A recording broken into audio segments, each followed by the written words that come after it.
Hello friends, welcome to our channel Mrs Sri.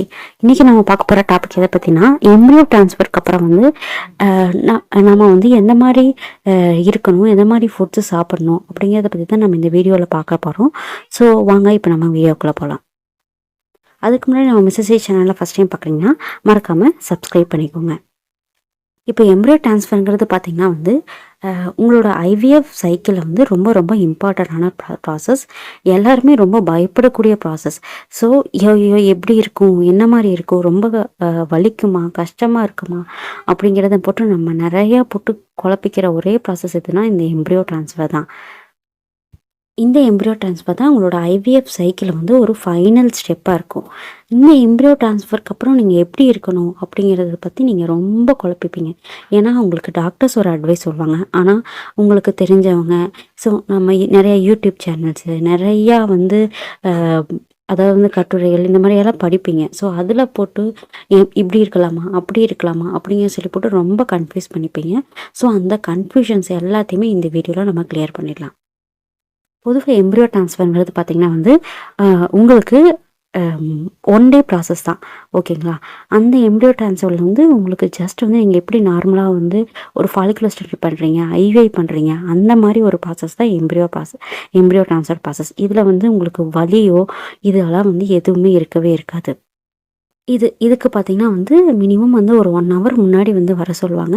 So process வந்து 1 hour உங்கள் bladder fill பண்ணி உங்களுக்கு எம்ப்ரியோ வந்து ட்ரான்ஸ்ஃபர் பண்ணுவாங்க. எம்ப்ரியோ ட்ரான்ஸ்ஃபர் பண்ணுறது பார்த்திங்கன்னா மேக்ஸிமம் உங்களுக்கு 5 to 10 மினிட்ஸில் உங்களை எம்ப்ரியோ வந்து ட்ரான்ஸ்ஃபர் பண்ணிடுவாங்க. அதுக்கு முன்னாடி என்ன பண்ண சொல்லுவாங்கன்னா உங்கள் பிளாடரை வந்து ஃபில் பண்ண சொல்லுவாங்க.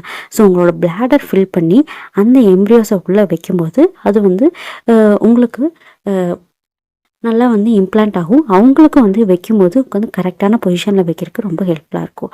ஸோ எம்ப்ரியோ ட்ரான்ஸ்ஃபருக்கு முன்னாடி ஒரு 2 ஹவர்ஸ் முன்னாடி வர சொல்லிடுவாங்க. வந்துட்டு உங்களோட பிளாடரை வந்து நல்லா ஃபில் பண்ணுவாங்க. ஃபில் பண்ணதுக்கப்புறம் டைரெக்டாக வந்து உங்களோட எம்ப்ரியோ ட்ரான்ஸ்ஃபருக்கு வந்து கூட்டிகிட்டு போயிடுவாங்க. ட்ரான்ஸ்ஃபர் முடிஞ்சு ஒரு 2 to 3 ஹவர்ஸ் வந்து நீங்கள் ஹாஸ்பிட்டலே ரெஸ்ட் எடுக்கிற மாதிரி இருக்கும். ஸோ அதுக்கப்புறம் நீங்கள் தாராளமாக ட்ராவல் பண்ணி உங்கள் வீட்டுக்கு போகலாம். ஆனால் முடிஞ்ச அளவுக்கு 9 to 10 ஹவர்ஸ் ட்ராவலெல்லாம் அவாய்ட் பண்ணிக்காம ஒரு 1 or 2 ஹவர் ட்ராவல்னால் தாராளமாக நீங்கள் வந்து ட்ராவல் பண்ணி போகலாம். படுத்துக்கிட்டும் போகலாம், இல்லை உட்காந்துட்டும் போகலாம். நீங்கள் உட்காந்துட்டு போகிறாப்புல இருந்தால் உங்கள் பேக் சைடு வந்து கொஞ்சம் ஒரு பில்லோ சப்போர்ட் கொடுத்துட்டு நீங்கள் தாராளமாக உங்களோட வீட்டுக்கு நீங்கள் போகலாம். தேவையில்லாமல் வந்து அட்மிஷன்ஸ் வந்து ஹாஸ்பிட்டலில் வந்து அவாய்ட் பண்ணுவாங்க. அது மட்டும் இல்லாமல் இந்த எம்ப்ரியோ ட்ரான்ஸ்ஃபருக்கு வந்து அனஸ்தீஷியா கண்டிப்பாக கொடுக்கணுமா அப்படின்னா அதுக்கு அவசியமே இல்லை. நீங்கள் இதுக்கு முன்னாடி ஃபாலிகுலர் ஸ்டடி பண்ணியிருக்கீங்க, ஐவிஐ பண்ணியிருக்கீங்கன்னா இது வந்து ரொம்ப வந்து அது மாதிரியே தான் இருக்கும் இந்த உங்களுக்கு ப்ராசஸ். ஸோ அதனால் நீங்கள் அது பயப்படவே வேண்டியதில்லை. ஆஸ் யூஷுவல் நீங்கள் எப்பவும் போகிற மாதிரி பயப்படாமல் போனீங்கன்னாவே போதும். ஸ்ட்ரெஸ் அண்ட் ஆன்சைட்டியை வந்து கண்டிப்பாக குறைக்கணும். ஏன்னா ஐயோ பயமாக இருக்குமோ அப்படிங்கிற ஒரு பயம் வந்து உங்களோட ஹார்மோனல் இம்பாலன்ஸை வந்து கொண்டு வரக்கு வாய்ப்பு இருக்குது. ஸோ நீங்கள் பயப்படாமல் தைரியமாக எம்ப்ரியோ ட்ரான்ஸ்ஃபருக்கு போகலாம். எம்ப்ரியோ ட்ரான்ஸ்ஃபர் முடிஞ்சு நெக்ஸ்ட் டேரெக்டாக நம்ம வீட்டுக்கு போகும்போது ஒரு சிலருக்கு வந்து வீடு பார்த்திங்கன்னா வந்து மாடியில் இருக்கும். ஸோ நான் மாடியில் படியேறி போகலாமா அப்படின்னா தாராளமாக நீங்கள் படியேறி போகலாம். ஒரு ஃப்ளோர் 2 ஃப்ளோர்னால் நீங்கள் தாராளமாக போகலாம். அதுக்கு மேலே ஃப்ளோர்ஸ் இருந்தால் லிஃப்டே உங்களோட அப்பார்ட்மெண்ட்ஸ்லேயே இருக்கும். ஸோ நீங்கள் தாராளமாக அதில் வந்து ஏறி போகலாம். அப்படி ஏறி போகும்போது உங்களோட பெல்விக்கு வந்து லைட்டாக ஒரு சப்போர்ட் கொடுத்து கொஞ்சம் மெதுவாக ஏறி போனீங்கன்னா உங்களுக்கு வந்து அந்த எம்ப்ரியோஸில் வந்து எந்த ஒரு சேஞ்சஸும் ஆகாமல் உங்களோட ஃபீலிங்க்காக வந்து நீங்கள் அந்த மாதிரி பெல்விக் சப்போர்ட் கொடுத்துட்டு நடக்கலாம். கொஞ்சம் நார்மலாக மெதுவாக ஸ்டெப் பை ஸ்டெப்பாக கொஞ்சம் கொஞ்சமாக போகலாம். எம்ப்ரியோ ட்ரான்ஸ்ஃபர்னு என்ன நினச்சிக்கிறாங்க, ஒரு பாத்திரத்தில் வந்து ஒரு எம்ப்ரியோவை போட்டுடுறோம், அது எந்திரிச்சோடனே அந்த பாத்திரம் கவுந்துச்சுன்னா அந்த எம்ப்ரியோ வெளியே வந்துடும் அப்படின்னு நினச்சிக்கிறாங்க. அந்த மாதிரியெல்லாம் இல்லை. 2 ஸ்கின்னுக்கு நடுவில் உங்களோட எம்ப்ரியோவை ஃபிக்ஸ் பண்ணுவாங்க. ஸோ ஃபிக்ஸ் பண்ணதுக்கப்புறம் அந்த எம்ப்ரியோ வெளியே வரவே வராது, அங்கே ஸ்டிக்காகி தான் இருக்கும். ஸோ அது இம்ப்ளான்ட் ஆகிறது வந்து நீங்கள் எடுத்துக்கிற மெடிசின்ஸும் உங்களோட உடம்புல ப்ரொடியூஸ் பண்ணுற ஹார்மோன்ஸை பேஸ் பண்ணி தான் இருக்குது. ஸோ நீங்கள் நடக்கிறதுனாலையோ இல்லை ட்ராவல் பண்ணுறதுனாலையோ கண்டிப்பாக உங்களுக்கு இம்ப்ளான்டேஷன் வந்து பாதிக்கவே பாதிக்காது. அதுக்கு மேலே என்ன மாதிரி ஃபுட் சாப்பிடணும்னு சொல்லி கேட்பாங்க. எந்த ஃபுட்டாக இருந்தாலும் ஹெல்த்தியான ஃபுட், அது முக்கியமாக வீட்டில் சமைச்ச ஃபுட்டு வந்து நீங்கள் எப்பவும் போல் எடுத்துக்கலாம், ஓகேங்களா?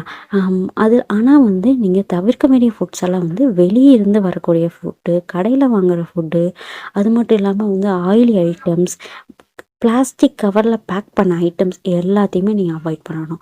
இந்த மாதிரி நீங்கள் அவாய்ட் பண்ணும்போது உங்களுக்கு வந்து இன்ஃபெக்ஷன்ஸ் வராமல் இருக்கும், ப்ளோட்டிங் வராமல் இருக்கும், இன்டைஜஷன் வராமல் இருக்கும்.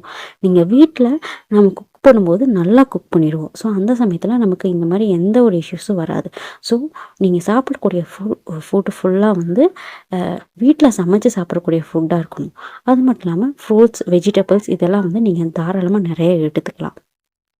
உங்களோட டெய்லி பார்த்தீங்கன்னா ஒரு ஆப்பிள், ஒரு பொமக்ரானட், ஒரு கொய்யாப்பழம் இதெல்லாம் எடுத்துக்கிறது மூலமாக உங்களுக்கு வந்து உடம்புக்கு தேவையான ஃபைபர் கிடைக்கும். உங்களுக்கு இன்டைஜஷன் ஆகாமல் பாதுகாத்துக்கும். நல்லா டைஜஸ்டிவ்க்கு நிறையா சப்போர்ட் பண்ணும். ஸோ இந்த ஃப்ரூட்ஸ் எல்லாம் நீங்கள் டெய்லி ரெகுலராக எடுத்துக்கலாம். நான் வந்து நான்வெஜ் சாப்பிட்டுட்ருக்கேன்.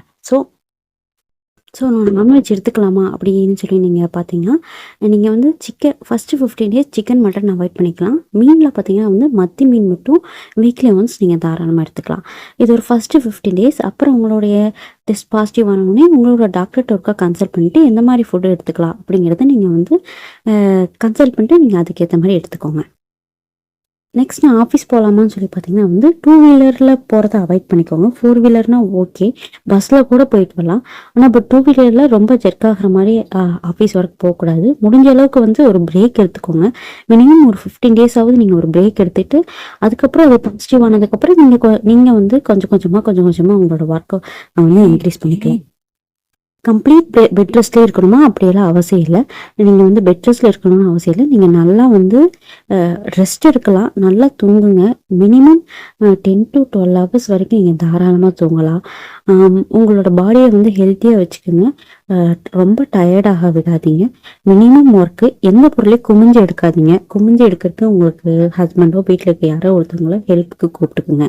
வெயிட்டான பொருள் எதையும் தூக்காதீங்க. மீடியமாக ஸ்லோவாக நடந்து போயிட்டு ஸ்லோவாக நடந்து வாங்க. குக்கரெல்லாம் கொஞ்சம் எடுத்து வைக்கிறத வந்து நீங்கள் அவாய்ட் பண்ணிக்கோங்க. குக்கர் வைக்கிறது மட்டும் உங்கள் ஹஸ்பண்ட் வர சொல்லி இந்த குக்கரில் சாப்பாடு வைக்க சொல்லிடுங்க. மற்ற வேலையெல்லாம் நீங்கள் தாராளமாக பண்ணலாம். குக்கிங், கிளீனிங், வாஷிங் மிஷினில் போடுறது, இந்த மாதிரி எல்லா ஒர்க்கும் நீங்கள் ரெகுலராக பண்ணலாம். கொஞ்சம் ஸ்லோவாக மெதுவாக டைம் கொடுத்து பண்ணுங்க.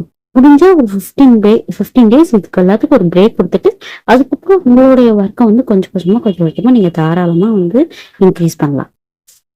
அவ்வளோதாங்க. இதை மட்டும் நீங்கள் ப்ராப்பராக ஃபாலோ பண்ணிட்டீங்கன்னா கண்டிப்பாக வந்து உங்களுக்கு இம்ப்ரூவ் ட்ரான்ஸ்ஃபர் சக்ஸஸ் ஆகிடும். ஓகே ஃப்ரெண்ட்ஸ், இதில் ஏதாவது உங்களுக்கு டவுட்ஸ் இருந்தால் நீங்கள் தாராளமாக நம்மளோட கமெண்ட் பாக்ஸில் கமெண்ட் பண்ணலாம். உங்களுக்கு தெரிஞ்சது அப்புறம் உங்ககிட்ட ஷேர் பண்ணுறேன். இந்த வீடியோ பிடிச்சிருந்தா லைக் பண்ணுங்க. இது தேவைப்படுற உங்கள் ஃப்ரெண்ட்ஸ் அண்ட் ஃபேமிலிக்கு தயவு செஞ்சு ஷேர் பண்ணுங்க. ஓகேவா? தேங்க்யூ, பாய்.